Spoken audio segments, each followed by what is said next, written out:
We're going to have just a short little business meeting right now. Kelly Harold, our executive director, is going to give you kind of a little quick rundown, a quick and dirty rundown on what we've done this last year and what's going to be going on soon. And then the only other item of business that we have here today is to re-elect or to elect one of our board officers, and we've got that thing all railroaded and organized. Kelly? All right. Look, I don't know if everybody here knows me. I'm Kelly Harold, the executive director. There's some annual reports in the back, and I actually have more in the office if you guys want to take a copy of these. It's kind of neat, fun to look through. We've got some good pictures in it this year.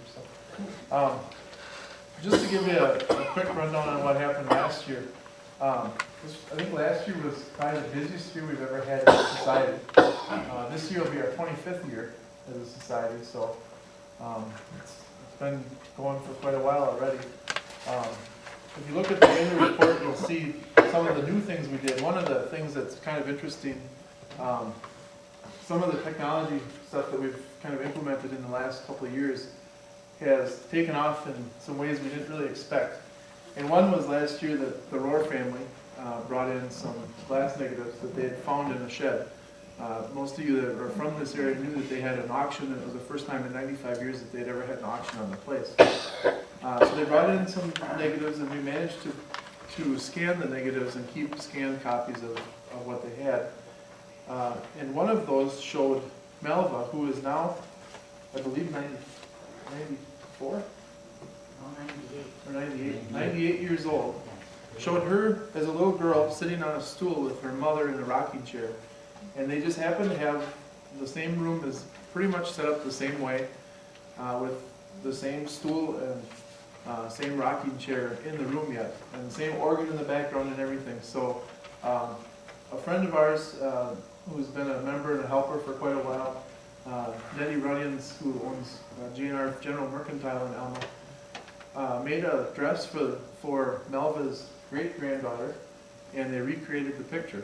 And they got a really nice write-up in the Monona Daily News and some other things. So that was kind of I guess, a really heartwarming story that a lot of people liked.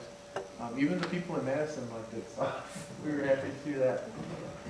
Another thing that we did, and you'll see it in here on page 4, as we talk about our events that we did. Last year we started for the first time at Chautauqua. It was our first shot at it, so we didn't go too overboard, and we've learned a lot from it, and we plan to make this year's about, I'd say, 200% better already from the sound of it. So it's going to be July, I think it's the 23rd, right? 23rd, yeah. July 23rd this year, and it'll be at the Elma Rod and Gun Club, so just north of Elma on County Road I believe it is. And we're going to have speakers throughout the day. I believe we have 4 or 5 different speakers lined up. Plus we have, we've already been asked if the 4-H kids could do a drama. So we're actually looking for a script from like the early 1900s, similar to what a lot of people did in their school plays or the community plays, that they could maybe do that would just be maybe a 45-minute long drama. We're also going to have some music. We're going to have some living history displays. Those of you that came last year kind of know a little bit about how we did it last year. It'll probably be the same, only a little bit bigger this year. So we're also going to have food, which is always the fun part. But and then we're also going to be doing a raffle this year. And we were trying to get raffle tickets out by today, but we didn't quite make it. So those should be coming soon. And you can get those here at the office or whatever. Yep. What is the origin of the word Chautauqua, and what does it mean? Good. There you go. That is a good question. It took us a while to figure that out last year. There's actually a lake in New York that's called Lake Chautauqua, and there was a Methodist minister and a friend of his started it wasn't really a school. It was kind of, they called it an institute, the Chautauqua Institute. In the town of Chautauqua, New York, which is actually on the lake. And it was started with the idea that they would have little classes and workshops or weekend retreats where people could go and learn, just learn general knowledge things. You know, not like a math class or a science class, but go and maybe learn about, I don't know, raising kids, or learn about how to do things in the home, things like that. Basically to get people to become better educated. And what happened is it turned into a traveling Chautauqua at one point, and they had several different companies that did traveling Chautauquas throughout the entire United States. We have some nice news articles from probably the 1910s, 20s, and even the early 30s, talking about Chautauquas in Wamandee, for instance, up in the Gilmanton, Mondovi area, other areas like that in Buffalo County. So our idea is to try and recreate that. We don't want to go overboard. They were actually 3 or 4 days long, so it's a little hard to do that in today's society. But so this is a little bit of a miniaturized Chautauqua. The other thing, of course, is our Backroads tour. A lot of you guys probably went on last year's, which was from Modena to Gilmanton, and it was a great success. I already know I've already talked to people that were there last year. And this year we're planning on the Fountain City area. We haven't nailed down an exact route yet, but it should be in the Fountain City or town of Buffalo area. So, just trying to think if there's anything else special coming soon. Oh, the other thing I wanted to just quick mention is last year we had received a grant from the Upper Midwest Conservation Association to do a general assessment survey. They actually went through and looked at all of our collections and how we take care of our collections, what we can do better, what we're already doing that's right. And they sent us this nice book that's really easy reading. But this actually has about 60 pages of recommendations, and then the rest is actually pamphlets in that they gave us too. This survey normally costs $3,500 to $5,000, and we did it for about $350 through the grant. And this year we're going to be working with the same group to do what's called a mentorship program, which will help us with our collections management policies and some other things, so that we can make sure that we have we have policies in place for the future to keep our collections as good as we can. And that will be happening in June. So. Other than that, I don't know if anybody else has any questions about things that have happened or things that are coming up. You guys can we're always willing to hear from everybody. We get a lot of phone calls each week. I don't know if any of you guys have called our office, but Betty, who's here today, is our office assistant, and she and I agree that the phone rings a lot more than it used to. So, but it's been a lot of fun. So. You had years ago that potluck Christmas dinner at the bed and breakfast place. That was a long time ago. I don't know anything about that. I don't know if that was done here. I think that was the only historical society. Okay. Oh, Dorothy. Did Alma used to do that, a potluck dinner at bed and breakfast? Yeah. Okay. Yeah. And Dorothy has an announcement that she'd like to make too. Okay. All right. Yeah, the Alma Historical Society is going to host the West Central Wisconsin Council for Local History on August 20th. And it will be at the American Legion. And we are going to have the state people will be there with their workshops, and then we will have, after the meeting is over in the afternoon, we'll have a tour of the dam that will be open for people to see. And also Dick Harry is going to open up his museum of Franklin cars to the people who attend the convention. And then the museum will be open, and also people can go up and visit Buena Vista Park. And we will have, Max Bachhuber will be our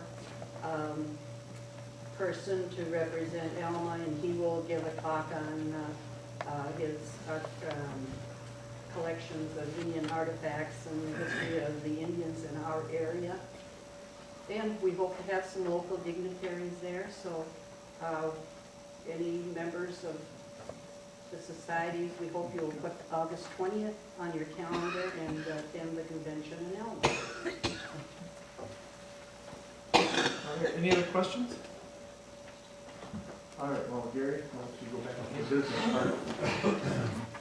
As you can see, since we've had Kelly working with us regularly now, we've really been making a lot of progress, really making some real strides. And I'm just really excited about the way that our local county historical society is progressing. It's becoming well known all over the area of Wisconsin. And Kelly goes to meetings and he goes to we see to it that he goes out to various different kinds of learning meetings that we have. And one nice thing is Kelly's able to get away and go to them. And I think he's developed quite a circle of people that call on him for advice and that he can call on for advice. And I just think he's done a great job as our director, and I'd like to ask you all to give him a hand.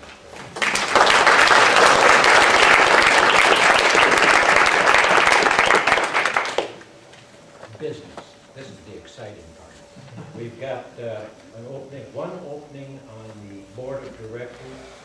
We have a provision that allows us to serve 2 terms.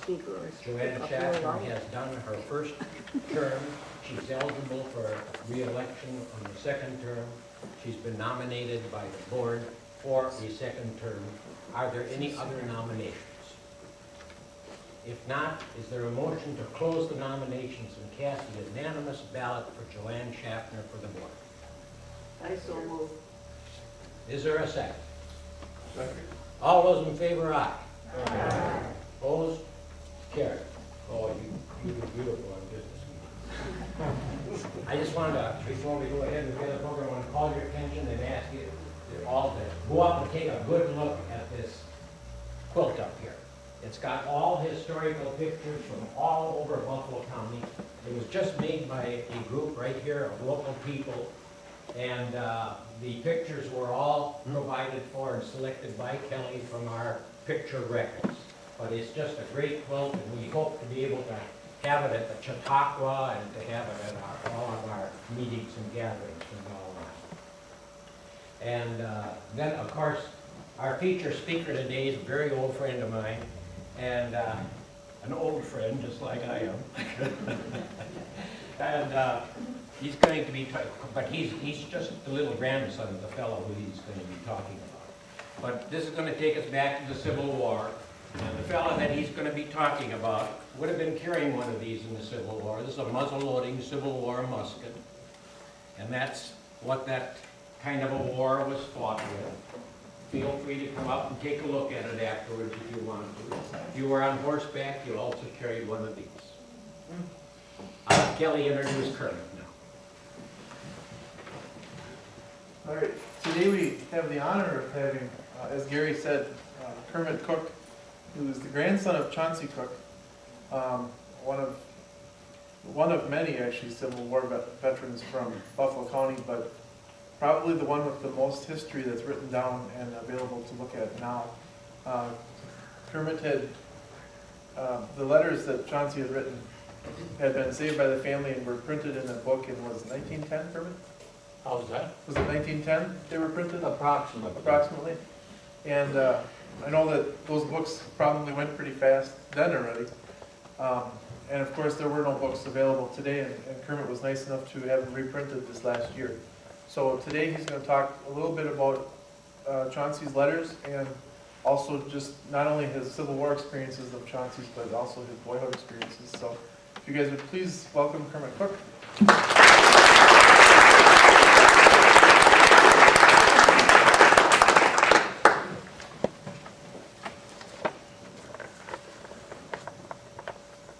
When I got up on that knee and got that plane, I discovered the judge was right about an old friend. Another thing I'm pleased about is I'm here as a guest in the courtroom and not a defendant. Want to turn around the back? Well, I don't know, I may be sitting on the table before I get through here. Well, I want to thank everybody for coming and for this opportunity to talk about my grandfather's books. there was only one book. Chauncey took all of the letters that his mother had saved and made one book out of it for the family. And so there were no other books printed. And my father gave me the other old book. I didn't bring it with me. Sometimes I bring it with me, but I hesitate to take it out. There were no pictures or anything in it or other comments. It was just the letters that Chauncey put together.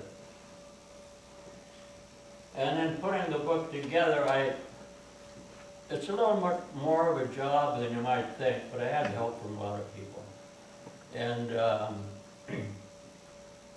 in doing the preface, I tried not to make it too long, and yet I wanted to get enough in there so that anyone who took the time to read the preface, some people skip over the prefaces in the book, but anyone who took time to read the preface would find or would have some idea of what was in the book itself. And so my voice doesn't carry that well and that long, so I've asked our daughter, Karen, who is an English teacher in the Chippewa Falls schools, to read the preface. Karen?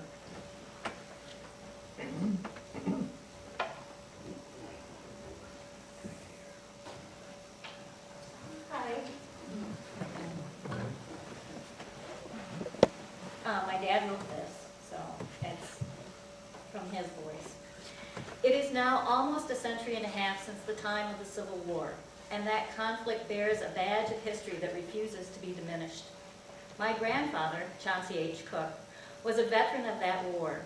Since I was a small boy at the time of his death in 1919, I have no recollection of his person.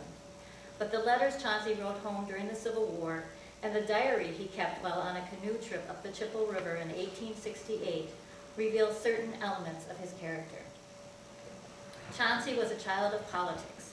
He was born into a family line that lived with political agitation from the days of the Revolution and whose migration in 1813 from Connecticut to Franklin County, Ohio, was prompted by the consequences of a misplaced loyalty in the lost cause of the Crown. Later, in 1856, another migration took the family to a new frontier near the shores of the Mississippi River in Dover Township, Buffalo County, Wisconsin. In keeping with the political current of the time, Chauncey's father, Samuel S. Cooke, became an avid abolitionist, ready to engage in rigorous debate with any who thought the Union could exist as a nation half slave and half free. Then, one day in early August of 1862, a lone rider guided his horse into Cooke Valley and was heartily greeted by the Cooke family, as were most strangers at the time. He turned out to be an Army recruiter from the village of Galesville in the adjacent Trempealeau County. Chauncey, at 5'7", was a husky lad with a full beard, and at age 16 was anxious to do his part in the war effort. After much discussion, Chauncey arrived at the decision to volunteer. Father, Samuel, nodded his approval, while Mother, Lodusky Gardner Cooke, responded with tears and left the room. During the ensuing 2 years and 9 months, some 80 or 90 letters would arrive at the Valley Farm. These letters were written from camps, hospitals, and battlefields. Some were written on scraps of paper picked up on a march. Some were soldiers' tales of friends lost from illness or battle. Many were vivid descriptions of civil strife in which a whole society was being ripped apart in overwhelming efforts by our society to remedy the evils of slavery while preserving the Union. The second section in this book picks up Chauncey's life 3 years after being mustered out of service. Still endowed with an adventurous nature, Chauncey, a student at the Wesleyan Seminary in Eau Claire, Wisconsin, persuaded Captain Hall, the school principal, and also a veteran of the Civil War, along with classmate George Sutherland, to accompany him on a canoe trip up the Chippewa River in April of 1868. The perilous and eventful journey was recorded in a diary that makes for fascinating reading. It begins with the purchase of a birch bark canoe from a band of Chippewa Indians camped on the banks of the river near the rapids at Jim Falls. Chauncey's writing style, while showing more maturity, still reflects a boyhood eagerness for adventure, both in tempting the hazards of the river voyage and also in matching wits as he bargained with his Native American friends. Thank you, Karen.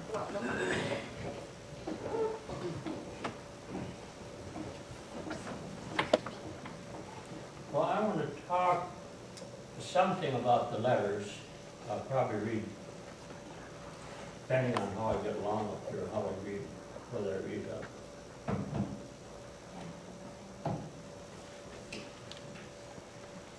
think you're on scooter time.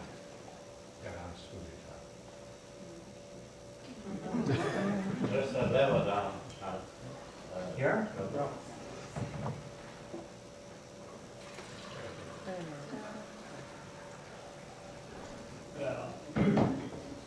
And my dad, he couldn't even change spark plugs.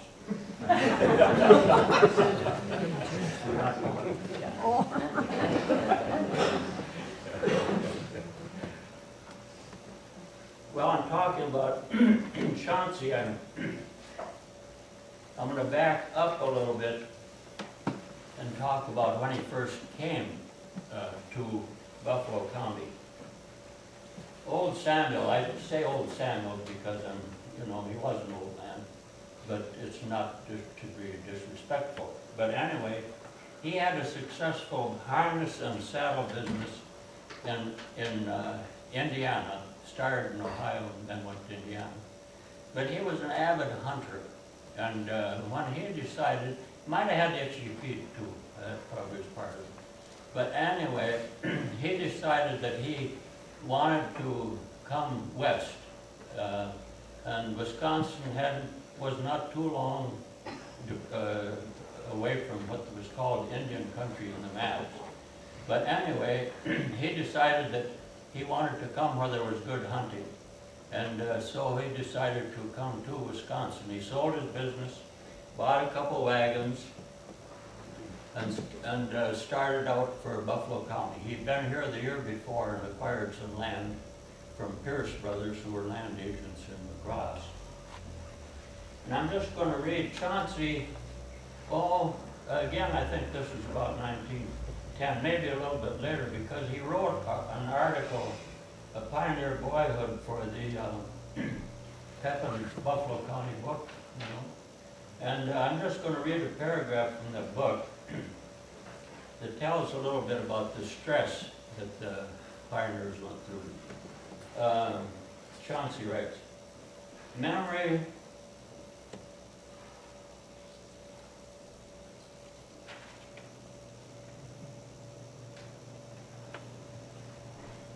went back to that 650 miles of journey from the state of Indiana with its daily cares and burdens, especially for my mother. Yes, the real hardship, as I remember, fell to my mother. There was the care of Brother Kit, a half-sick babe, nearly always in her arms, during the swaying and jolting of a heavy wagon all day long.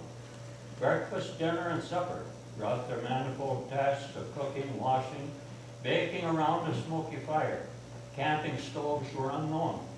The next day and the next came the same routine, for more than 6 weeks, varied only by storms and sunshine and mud and dust. Chauncey was 10 at that time. An older sister also came along on the trip, Dora, and she was 12. When they got to Dover Township, and camped along a trout stream in the lookout area, which is just off on Highway 121, they camped on their land along this trout stream. And some of the first ones they saw, the first people around, was a band of Sioux hunting party that came down the valley.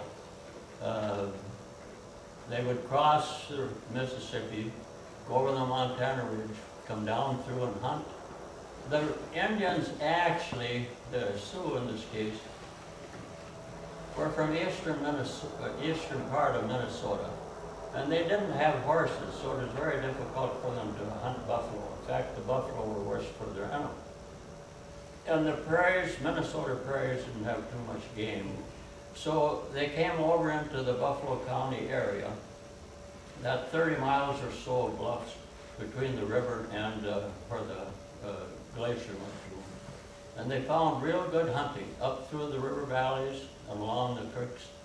The bluffs, of course, some of the old pictures that they have here show the bluffs as being practically bare. And the reason for that was the Indians run fires every year. But the hunting was good in the valleys. And so when Samuel got here, why, he found that he was right where he wanted to be. There was bear, elk, and along with wolf and other predators as far as that goes. But he got along good with the Indians, and I don't know, but I just have a feeling that that they sensed that he was also a hunter. Lodusky, his wife, was terrified by the Indians, never got used to it. Anyway, every fall, starting in 1856, why, the Sioux hunting parties would come through. And they would provide venison, trade venison and bear meat and whatever else they had for salt and flour and so forth. And one of the things that they liked when they stopped at the cabin was pancakes. And of course, Lodusky was anxious to keep them happy, and she made all the pancakes that they could eat, which I suppose was quite a pie. But anyway, a little bit later then, like in 57, 58, then sometimes the family would come through. And that's when Chauncey got really acquainted with the Indians, because they played together and did, you know, what kids do. And they gave him bows and arrows and so forth.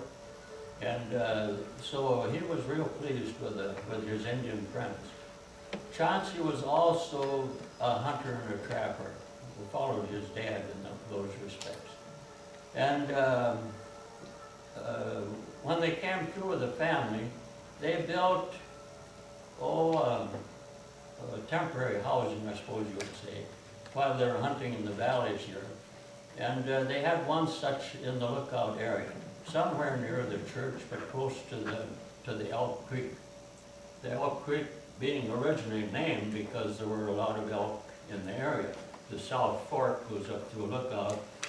The North Fork goes up through the Bennett Valley, and of course they join at Gilmanton and come into the river. Anyway, they built those temporary cabins, not cabins but shelters. Then one day, and this happened to be in, I would say about 1859, might have been 60, but I think 1859. Then the party came through, and they were hunting, and they were stopped at the cabin. When they first came through the first year or two, about all they had, some of the Indians had a rifle, but most of them just had bows and arrows. But later on, while they were better armed, and when they came through this last time, in 1959, why, the braves were laying around the cabin, feasting on pancakes, and not frequently, but pretty soon they heard some rifle shots down about where their camp was, which would be near Lookout. And after that persisted for a while, they jumped up, grabbed their guns, and left. And there was a skirmish between the Sioux at that time and the Chippewa. The Chippewa were being pushed from the east, so they were infringing a little bit on the Sioux hunting grounds. And so the next day, Chauncey and his dad went down to where this camp was, and the Indians had put all of their tops together, covered them with skins, and that was their temporary housing. And there were a couple of fresh graves there. So there had been quite a skirmish. And Chauncey said that was the end of it, as far as Indians were concerned. They never came back, really. Well, a little bit later then,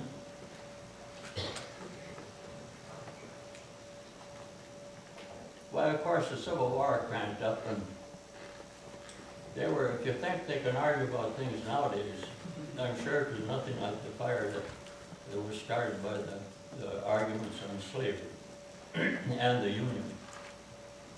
And of course, old Samuel, he was right in the middle of it. He did a lot of reading, and that's one place where Chauncey got most of his education too, listening to his parents and reading the material that they had. And so he was anxious to participate in the war, naturally. And when he volunteered, why, he went down to La Crosse. And I think I'm going to read that first letter.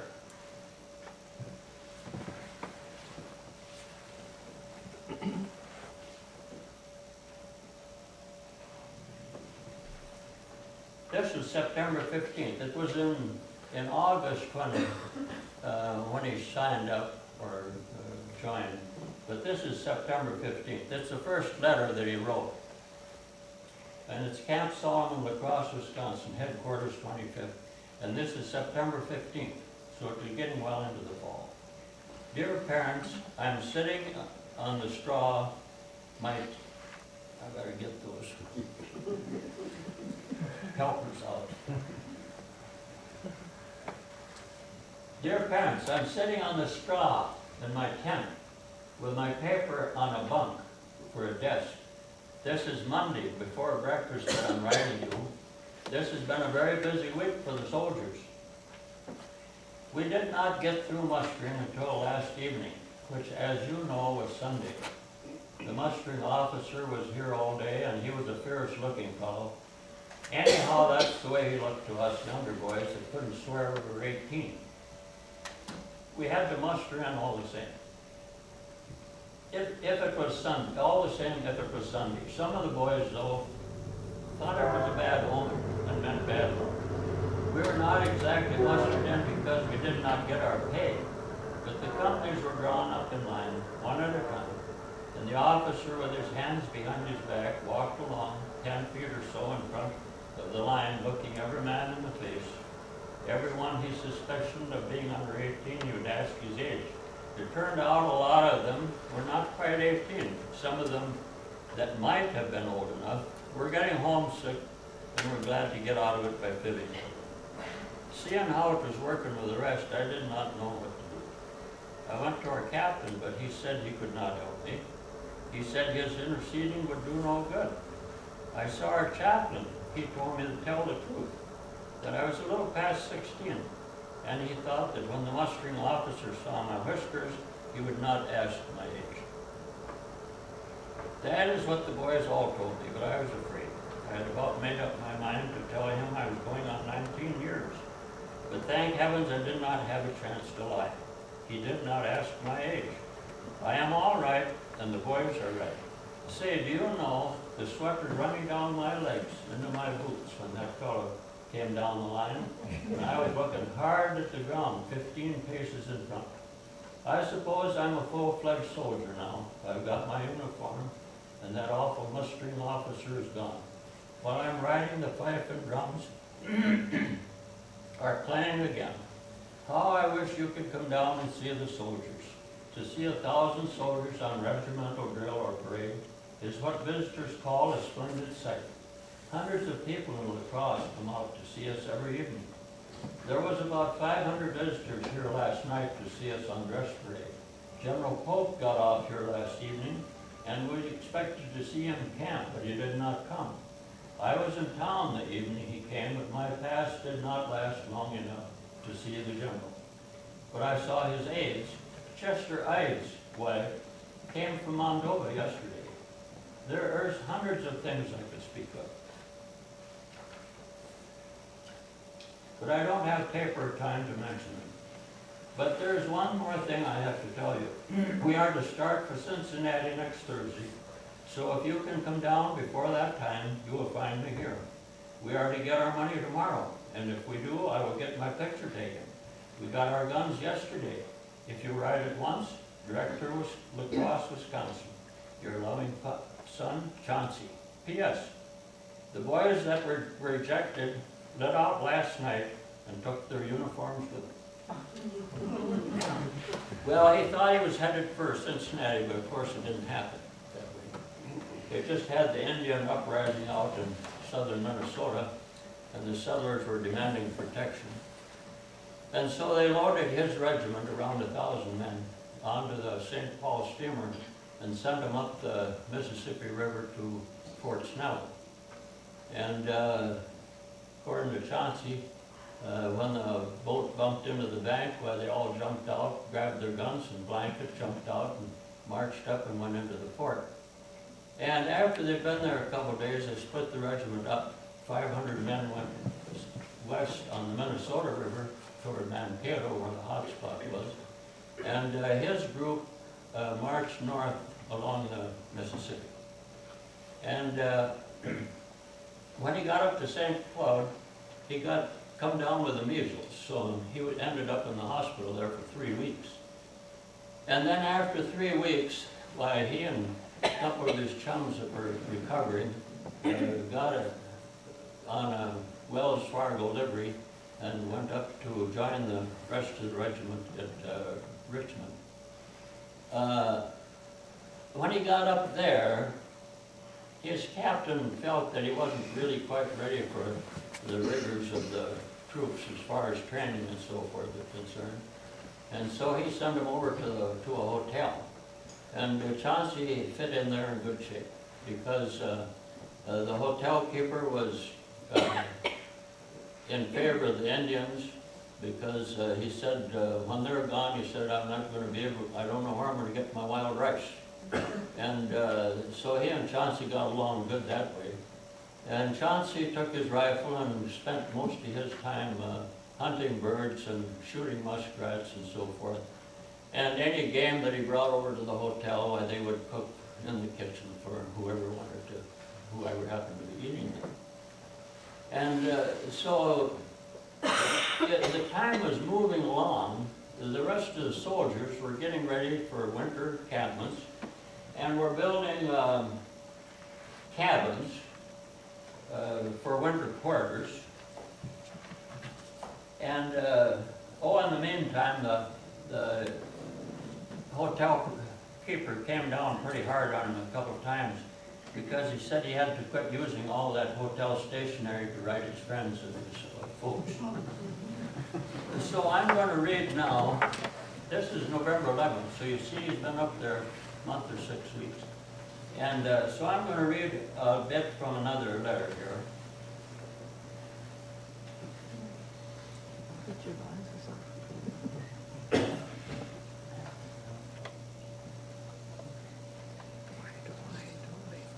Tell us a little bit about what was going on up there. Again. November 11th. Nice Indian summer day. A smoky, hazy, dreamy day. Took my gun and went rat hunting. Shot 5, but got only 4. Came back to camp hungry as a dog. Had a glorious supper of beef, bread, potatoes, cranberry sauce, and flan. A big supply train bound for the fort. A big supply train bound for Fort Abercrombie came through last night. General Pope had ordered all infantry south. We may get to see Dixie yet. Hurrah! Snow all gone, and big prairie fires to the east tonight. November 12th. No letter from home today. Played on it. Wrote one to George Wooster. Beautiful weather. Men bumped. Another lad from Moldova. Just from St. Cloud reports another one of the boys dead from measles. I believe I'm all right, except my wind ain't quite so good on the double quick.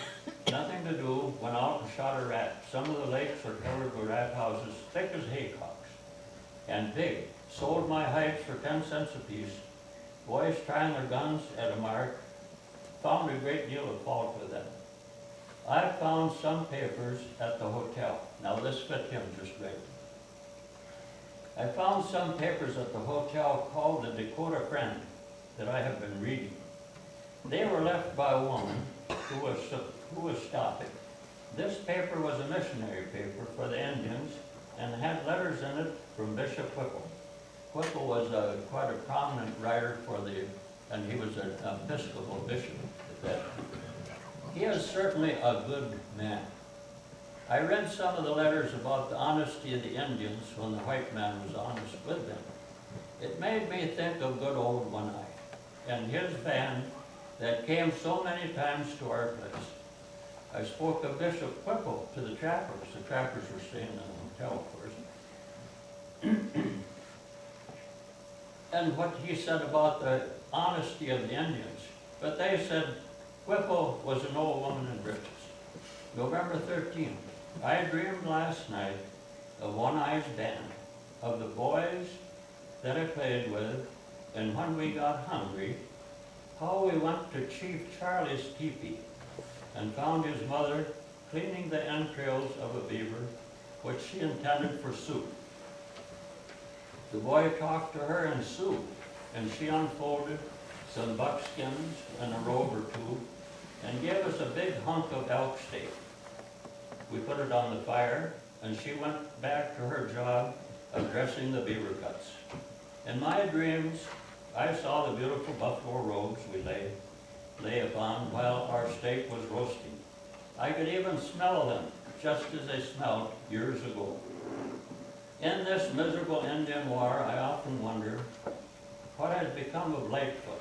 Father gave him that name because he could beat me in a race, and of his brothers, and of Oina, the little Indian princess that old Samuel used to tease him about. They promised to come back in the fall of 1860 when they broke camp the spring before, 2 miles before us, but they never came. I haven't lived long enough, I haven't lived long, but long enough to think this is a strange world. When I think of the Indians and remember how they were to me and my father and mother, and reading in this Dakota Friend paper how the traders have made them drunk in order to cheat them, and how the government bought 35 million acres of them and has been owing them for it against their promise for 30 years. And because they were starving, broke into a warehouse for food, and this brought on the war. I am for the Indians as much as the whites. November 14th, cold and freezing this morning. A cannon from Fort Abercrombie came by this morning. They fired it a few times just for fun. Obie Hilliard and I went hunting, shot 5 rats, 1 partridge. Hilliard is another Moldova lad. Shot 5 rats, 1 partridge, and 1 rabbit. On return to camp, found a supply train in the corral near us, and 300 cavalry as guard. The pipe and drum were out tonight, in honor of our guests, I suppose. The visitors have some big fires going tonight, and the crowds around them are very happy. The cavalrymen who have been on the frontier are full of Indian yarns. I don't like their talk. If half they tell about their own rascally tricks is true, there's plenty of reason for the Indians to fight, and fight to the death. November 15th. There was quite a wild time last night. Some beer was stolen from the saloon, and farmers come in the morning claiming the soldiers stole their chickens. The cavalry did it. Our boys denied it, and I'm sure they know the truth. The cavalry made quite a show as they dashed off after the wagon train. I went to church today, first time in a long time. Cold and freezing tonight. Nearly froze my fingers on vestry. November 19th. Was on the river skating all forenoon. Ice not quite safe on the rapids. They're camped beside the Sioux River at the time too. Several of the boys got drunk, had quite a scrap, but no one got hurt. Had a spelling school last night. Word came late tonight that we are to go south in a week. Hope it's true, and it was. And it was kind of strange in a way. They were breaking camp, and the captain told them that they got a month's furlough and paid, and they should find their way home. So they all started marching back for Fort Snelling, of course, that was their headquarters. First night out, Chauncey, they had their blanket, of course. First night out, Chauncey got into some shed and slept between a pile of lumber and a barrel, and he said it was awful cold, he said, with the wind blowing in. And the next night, as he was tramping along, I don't know, they were all spread out, some in a hurry and some loafing along, I guess. Anyways, as he was heading south, why, he saw a light in the farmer's house, so he went over there, and the lady told him he was just a kid, had no business being in the army, but she said, I'll give you supper, so she gave him supper. Then he slept on the floor at night and got up at daybreak and headed for Fort Snelling. He got down there, and of course, the only way he was going to get, or one of the ways he was going to get out of the country was to catch a steamer on the river going south. So he had a few days, and in the Fort Snelling picture that's in the book, if you look closely, there's a kind of a meadow down along the Minnesota River where it hits, just before it hits Mississippi. And there's Indian camps, teepees and canoes and so forth there. And one of the reasons that were there was because the government had rounded up all of the Indians, and not all of them, but the hostiles, as they called them, in southern Minnesota, slammed a number of them in the prison at Fort Snelling. And some of the families were just camping, waiting for the next move. And Chauncey had a little time, so he was down there walking around, peeking in the, I think he said he was looking for old Chief Charlie, but I think he maybe hoped he might see Owena before he left. But nothing happened. A couple of days later, while the steamer headed south, so he got on board and went down to Elma. That's how he got home. And that's my story. And I thank you for listening. I've got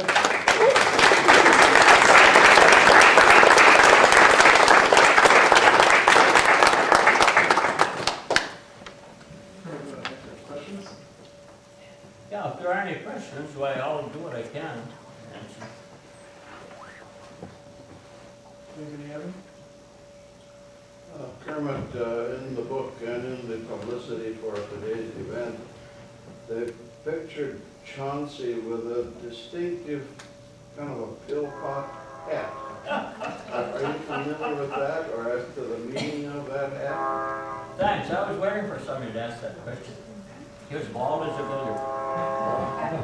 And very, apparently quite vain.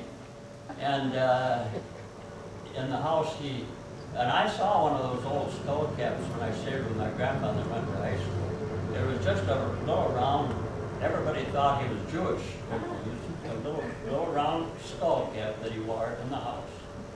And the story goes that, you know, travelers, there were a lot of travelers come through, and they always managed to stop around lunchtime or supper time, you know. And so they always got something to eat.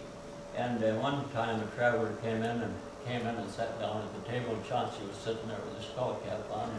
He thought it was part of the family culture, so he goes out and gets his hat, put it on his head and came back for dinner. But that's the story about the story. Just for information, the big modern federal building right across from Fort Snelling is the Bishop Whipple Federal Building. Oh, you don't say. Right down from the VA hospital and across from Fort Snelling. I wasn't aware of that, but one of our distant relatives, I sent a book to him, and he was an Episcopalian, and he said that in the old literature of the church, why Bishop Whipple is quite prominent in his writings. Well, that's how Chauncey actually developed his vocabulary and so forth, was reading, you know, from those people. Had a most astounding writing style from a young fellow, 16 years old, isn't he? Well, he was homeschooled, but I suppose you could say in the right way, or you know, old Samuel, he was always a little on his back about his spelling and his, you know, grammar and so forth. And Chauncey was doing his best to polish up those letters. I don't know how he could do it, but he did. But there's no question what he had some literary instincts that were natural, you know, had to be. And he was a great observer. I mean, when you get into the letters, I'm stopping right here. What I was going to say further is that the war was just beginning for Chauncey. And when he went back after his furlough, why, he spent some time with Grant. Well, he was always fought under General Sherman, but he was at the siege of Vicksburg in 1863, and in 1864, he was with Sherman in the march to Atlanta. He did not march to the sea because he was under the weather, but he stayed with Sherman until they took Atlanta. And that, you know, according to the stories or the philosophy of the war, is that kind of broke the Southern or Confederate back, because Atlanta was where they was a chief manufacturing place for munitions and so forth. So it was just the beginning for Chauncey. The rest of his letters are about the war in Vicksburg and the Atlantic. Any more questions? What did Chauncey do after he finished school? Well, he went,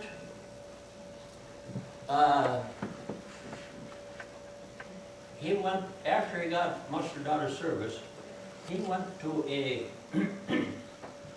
Wesleyan Seminary in Eau Claire. And that's where he was going when he took this trip up the Chippewa River. The Captain Hall, who was the principal there, was a Civil War veteran. And George Sutherland was a classmate. And so he spent a couple years there. Then, and it's hard to do much research on what he did. Other people ask me what he did after the war, see. But he did teach for 2 different years down in Texas in Negro schools. And there's, huh? What kind of school? Negro colored schools, yeah. In Texas, Yeah. Why and how he got down there, I don't know. I haven't, you know, you gotta dig and dig to find some of that information, you know. And then, of course, after that, why he went to farming. And he turned out, I think, you know, what little information I got, did a pretty good job of farming because he raised a lot of potatoes. He sold a lot of hay because it was a valley farm. Built a regular scale shed that you could haul a load of loose hay through, so that if a neighbor bought a load of hay, he paid for what he got, no more and no less. And made butter. The family made butter. In the old house, there was what they called a butter room. It was built into the bank, just like they built the old cheese factories, you know, for storage, you know. So he was kind of an entrepreneur in the farming business too. And I think he retired from the farm. My dad, I think, took over in 1912 or such a matter. So that was about the time he retired. Then he moved to Mondo and built a home up there. Lived there till he died. Did he do much writing after? Not much. I wonder if Chauncey received a land grant or something for his service in the war? I don't think so, not that I know of. I know he got a pension because he was deceased when I stayed with my grandmother. She was getting part of his pension. But the land that was the original land that old Samuel got when they first moved there in 1856. I don't know of any other land that he got after that, although there were quite a few land grants available to Civil War. He missed out on the Indian princess. Now, who did he find? He missed out on the Indian princess, but when he came back, tell us about who he found and got married to and how many children they had. Tell us a little bit about Well, that. he was in no hurry. Because he didn't get married until 1882. That's one reason I'm a grandson, I suppose. But I think that my grandmother, Sarah Eliza Caves, she came from Waushara County, and I think her sister married a Cartwright, Ezra Cartwright, and he moved to the Lookout area. And my guess is that my grandma Cooke was there visiting her sister, which is in the same neighborhood as Chauncey was, and he was, not married at the time, and I think starting to farm with his dad. And they had three children, Samuel, my dad, Carl, and younger son, Rodney. And Rodney died in World War I. Frank, you have a question? I appreciated your presentation to the Lutheran Men's Breakfast Group, and again today, and urge everybody who has not read your book to read it, because I agree with Judge Lustine that it's very good writing. I would add just one thing. If you don't know about Jimmy Carter's book, he wrote a fictional book about the Revolutionary War in Georgia, not the Civil War, but the Revolutionary War.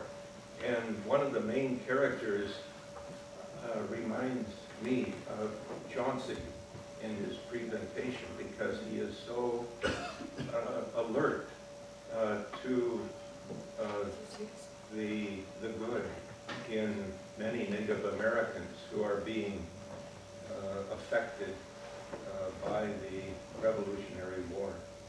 I can't remember the title of Carter's book, but I urge you to read that too if you're interested in. Was it published recently? Yes, it's about 2 years old. Thank you. I'd like to thank you as well, Kermit, for your presentation and for sharing your grandfather's life. I've read your book and I consider it to be one of the finest I've ever read. The second thing is, where is Chauncey buried? Well, I'm going to back up a little bit on that. Again, old Simon was 100. Like some people are golfers, avid golfers, they can't get enough golf. And Samuel was 100, not a farmer, I don't think, but 100. And he had a bear dog by the name of Prince. And in one of the letters Chauncey writes, why he kind of recounts the time when the bear dog saved Samuel's life. Samuel was trying to shoot a bear that had cubs, and that can be troubles, And she got a hold of him, and the old Prince was supposedly saved old Samuel's life at that time. So Chauncey said in one of his letters, he said, if Prince dies when I'm there, he said, I'm going to bury him on the hill up above the old cabin. Well, he was buried on the hill up above the old cabin, and eventually that's where Samuel was buried, and eventually the rest of us. It's a family cemetery.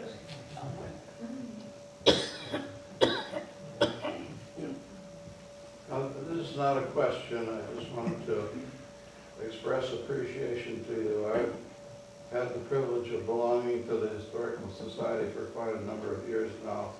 And whenever the newsletter came, I always looked forward to Chauncey's letters, which you had supplied for them to print. And now I've got them myself, and I'm really tickled. Well, we didn't print every one, see, because it was some 80 or 90 letters. It would take a long time if you printed every letter. So Leanne, and Kelly and the judge, they've done a good job on that quarterly newsletter. And so Leanne and I decided that there were certain letters that would be of more importance than others. See, I mean, all important to the family, but more important to the other readers. So we skipped a few letters. Now, when we did the book, well, then they're all in there.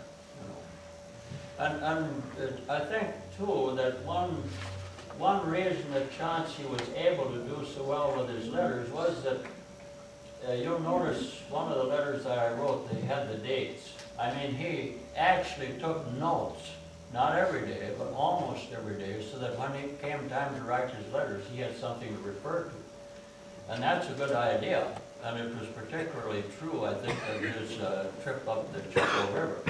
Because if you don't do that, then there's some very important items that, you know, that you forget, you never, but the way he was taking keeping his diary, why he was able to utilize all of the events that he wanted to. So you got all the letters there, and the Chippewa River, you know, I have to give Mrs. Wingert credit for that. She found that account on the internet or whatever it is, and then she went up to the archives and got it from the Eau Claire paper, and then typed it up so I could put it in the book. And I thought, you know, as long as I was doing the book, I might as well put that in there too, and I'm glad I did. It really is a fascinating account. It reminds me a lot about, it reminds me a lot of a book that Eric Severine wrote called Canoeing with the Cree, in which he describes a journey that he made with a high school chum. They left Minneapolis and paddled all the way up to Hudson Bay. And they read very similarly. And it really is, I want to commend you for printing these accounts, because they really are quite fascinating. And it gives you an insight that you wouldn't otherwise have regarding the history of Buffalo County and the nearby areas. A lot of things that I learned reading it, I didn't realize there were elk, for instance, in this area at all. It's really surprising to find out they're here, you know, as late as the 1860s. Well, it was good elk country because it was river bottoms, creek bottom, and but they left, the settlers would force all of that out, see. The Norwegians started coming in, somebody maybe can correct me on that, but it seemed like they started coming in the late 60s, early 70s. The Swiss, a lot of the Swiss had already been here, they settled along the river. And then there was the German migration in about the 1880s, and then the Polish migration in the 1890s. We have a beautiful Polish Catholic Church in Independence, which is mostly Polish community. And that's about the time they came in. That church was built in 1895. Really remarkable. It's built just like the cathedrals in Europe. Looks like Little Europe. Yeah. But Chauncey had an interesting group with him too, you know, when he did that paddling. He had the old professor who was, you know, kind of a Methodist missionary, you might say. And his chum, George, who was knowledgeable about Indian affairs and so forth. And I remember in one of Chauncey's letters by George Sutherland, his classmate, something happened on the trip. And then Chauncey mentions that. And then he says George used that as a text to talk until the rest of us had gone to sleep.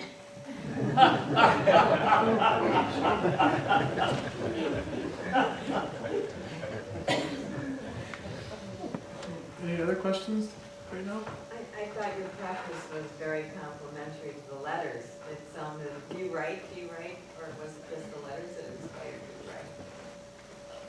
I don't hear The preface that you Oh, said, yeah, well, blended right in with the other. well, yeah, but I had no help on that. But you see, I've written some family history before, and so it was a little bit easier for me to put that, to do that. It's in the genes. I was so fair enough. I have to say my dad is a very good writer. Yes, And you read very well, too. thank you. Any other questions right now? See, otherwise, We'll actually be adjourning, we can go, if you go down, if you guys know where the office is, which was open when you guys, most of them came. We'll have the office open, and then across the hall by the bathrooms, there's also the second floor conference room, which we have open with bars and coffee and some juice. If you guys wanna stop in and have some, can kind of talk. Gary also mentioned to come up and take a look at the gun and the sword, if you'd like. And the quilt. And the quilt. Otherwise, if you have any other questions, you can always approach me or Gary. We have some other board members around too, but I know a lot of them are working already, so. And also Kermit, so thank you very much, Kermit. No, you're welcome.